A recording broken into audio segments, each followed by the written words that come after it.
l'ARS demande à ce qu'on nomme un coordinateur du programme, concrètement. Si vous faites un programme demain avec un bilan éducatif partagé, puis des ateliers, puis un autre bilan éducatif final, on va dire ben, qui est le coordinateur. Vous pouvez très bien être la coordinatrice de ce programme-là, par exemple. C'est pas C'est pas nécessairement nécessairement des quelqu'un. médecins, non, pas nécessairement. Et quand je dis qu'on travaille main dans la main avec les tutelles, c'est parce que, en fait, tout ce problème-là, c'est un problème d'ergonomie. On sait bien que le réel de l'activité n'est pas corrélé aux attendus des instances. Alors, quand on travaille intelligemment, on essaye de développer un réel de l'activité en lien avec des besoins. En l'occurrence, nous, c'est au bout de la chaîne, c'est les patients, les besoins des patients. On essaye de développer des choses cohérentes et intelligentes qui répondent à ces besoins-là.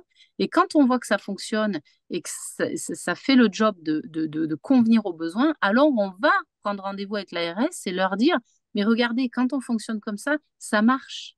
Et l'ARS, je veux dire, c'est des personnes comme nous, c'est des gens intelligents, ils voient, ils peuvent comprendre, et puis on voit ensemble comment est-ce qu'on peut faire bouger l'édifice pour que ça devienne pertinent et plus adapté au terrain. Ils ont tout intérêt à ce que ça fonctionne sur place, quoi, enfin sur le terrain.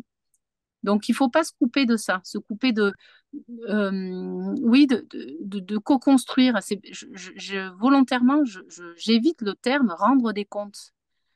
C'est de la co-construction, quoi. C'est comment ça peut marcher sur le terrain et comment on peut faire bouger les lignes là-haut.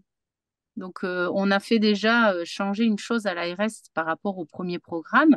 Au début, ils nous demandaient à faire consentir les gens à avoir de l'éducation thérapeutique. Très rapidement, tout le monde a fait remonter que c'était absurde de faire consentir quelqu'un à être mieux accompagné qu'une autre personne. Donc, le consentement a sauté parce qu'on a dit, mais enfin, évidemment que les gens ont besoin de comprendre comment lire leur prise de sang.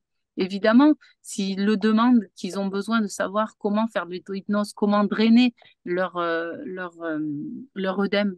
Et s'ils le demandent, on ne va pas leur dire, ah ben non, voilà.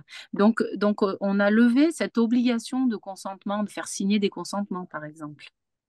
À partir du moment où il y a un bilan éducatif partagé qui valide les demandes, ben, c'est quelque part une forme de consentement contractualisé.